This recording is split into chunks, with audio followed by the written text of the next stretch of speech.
This is the story of DJ Daniels, a 13-year-old battling cancer, mocked for wearing a police uniform, who became a Secret Service agent and captivated the hearts of Americans.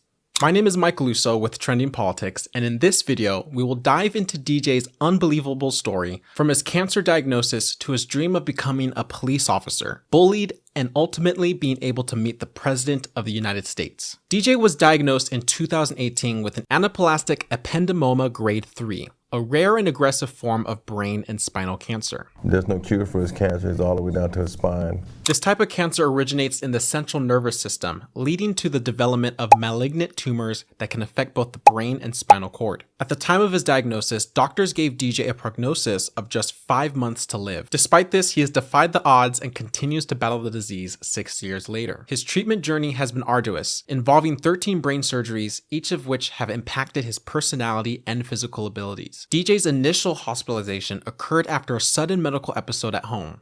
While taking a bath with his brothers, he unexpectedly became unresponsive, prompting his father to rush him to the hospital. But you wanna know the craziest part? Because my mom bathes me and my brothers all together. And out of nowhere, I locked up, and then my dad was calling my name, and I started going to the slow thing, and he said, "Stop playing with me." And I started to act. I ain't gonna lie, I started to act slow, and then as soon as he said that, we was speeding all the way, running lights, going to the hospital. And then next thing you know, I was seizing on the table. They said, "Nah, we gonna have to go in his brain tonight." Ever since then, I had 13 brain surgeries, and that's how many times my personality has changed. And that's something that you don't hear from a terminally ill child. They had 5 months to live. I'm gonna keep on going until my gas tanks run out. And that's when God calls you home. You never know when God's gonna call you home. I wouldn't be here if it wasn't for my dad.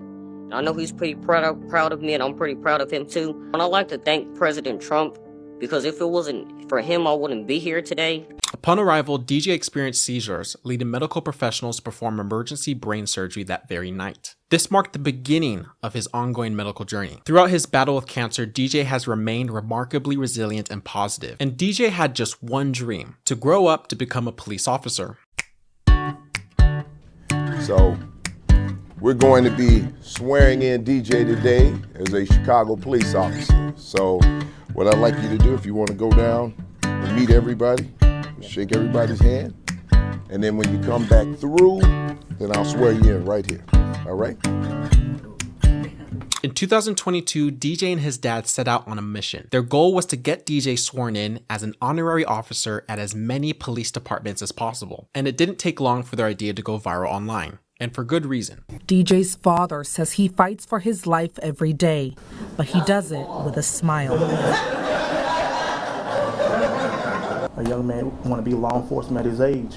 You know, that's also, like I said, testimony on top of a blessing. With his rare conditions, and still want to push through and be an officer.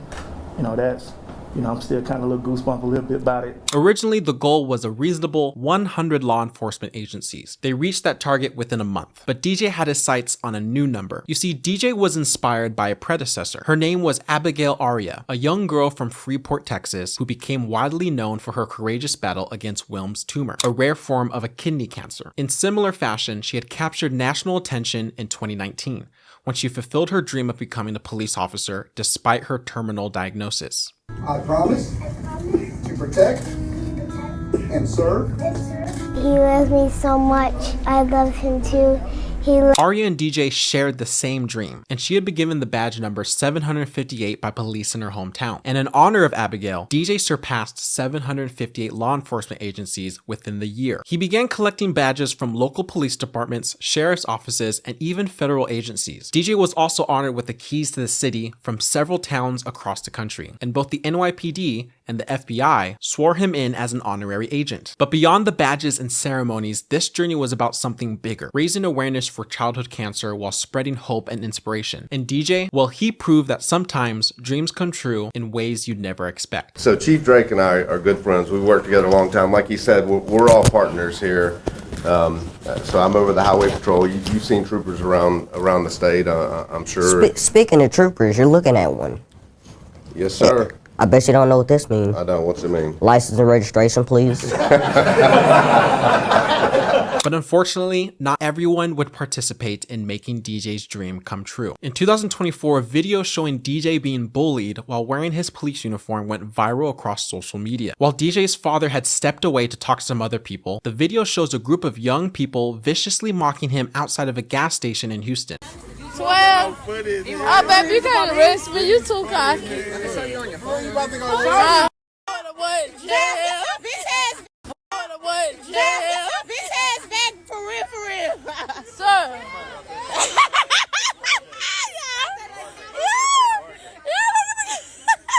In the video, you can see a group of girls taunting DJ and making fun of his uniform. At one point, a girl takes his flashlight from his utility belt while the others shout, "Arrest us." This is a child who survived 13 brain surgeries. It's difficult to watch, but the internet's reaction to the clip was swift and supportive. His story was shared across Facebook and Instagram and hitting the trending page on X. Collectively, social media rallied behind Daniel in a wave of solidarity you rarely see online. DJ even said he received a call from an unknown number after Houston community activist Candace Matthews defended DJ on social media over the video. The person on the phone said they were involved in the incident and wanted to apologize after all the backlash they had received. But even with millions of new eyes on him, DJ continued to show courage and positivity. In numerous interviews following the video's social media buzz, DJ encouraged people to focus on unity and positivity. He remained resilient and steadfast in his dreams to become a law enforcement officer. He would go on to say, "Honestly, from that video, I would just tell them to stop being mean, and before you post something, you must ask permission," DJ said. "You never know if you're going to post something and might get in trouble for it, so what's the point of posting it anyway?" Pretty much, I'm not gonna stop until my gas tank goes out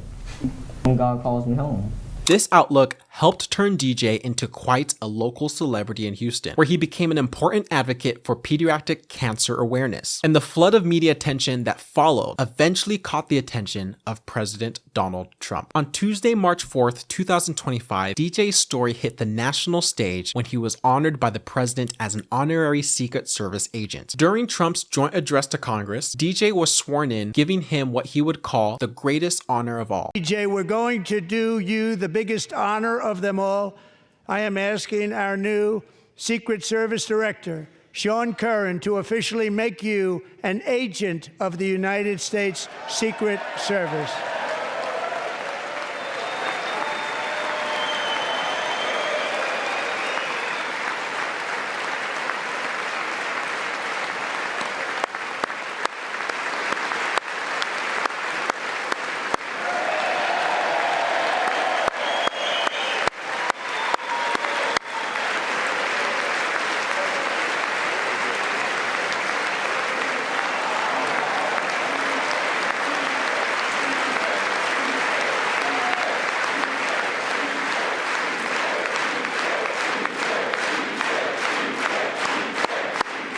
While he was given a standing ovation from Republicans, some with tears in their eyes, many House Democrats chose to sit, disrespecting the heroic story of a young boy battling cancer. It's hard to believe. However, the media's reaction was overwhelmingly positive. News outlets across the country actually praised Trump's gesture of making a boy's dreams come true. It's truly a heartwarming story of triumph and courage. It's inspiring, really. But as you might have guessed, there were plenty of those in the liberal media who could not pass up a chance to politicize such a touching moment. MSNBC hosts Nicole Wallace and Rachel Maddow somehow managed to use DJ's story to once again attack Trump. This was a moment on MSNBC with Nicole Wallace speaking of the child with cancer. Watch.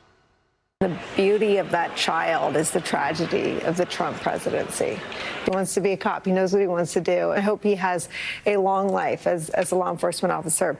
But I hope he never has to defend the United States Capitol against Donald Trump's supporters. And if he does, I hope he isn't one of the 6 who loses his life to suicide. Piers, what was that? One of the most disgusting, shameful, reprehensible things I have ever seen on the news in America. And the bar was pretty high for that accolade. I thought what Nicole Wallace did last night in taking that boy's story and in a weirdly dystopian, horrific way, asking us to think about whether he might kill himself. What on earth was she thinking? For the record, and this is disgusting, the president made a spectacle out of praising a young man who's thus far survived pediatric cancer, as if the president had something to do with that. This was in the midst of him praising Doge. The Doge cuts, among other things, have cut off funding for ongoing research into pediatric cancer. It seems the bullies aren't willing to give up so easily. Worse than CNN is MSDNC, which is the worst. And the good news is very few people watch them anymore. They have lost such credibility. And frankly, what Nicole Wallace said, I've never been a fan of hers, and she's not very talented. But I'll tell you, what she said the other day about that young man is disgraceful. She should be forced to resign. And Rachel Maddow should be forced to resign. Nobody watches her anyway. I don't know if it's not possible they pay her as much money as I hear, but certainly she's lost all credibility, both of them.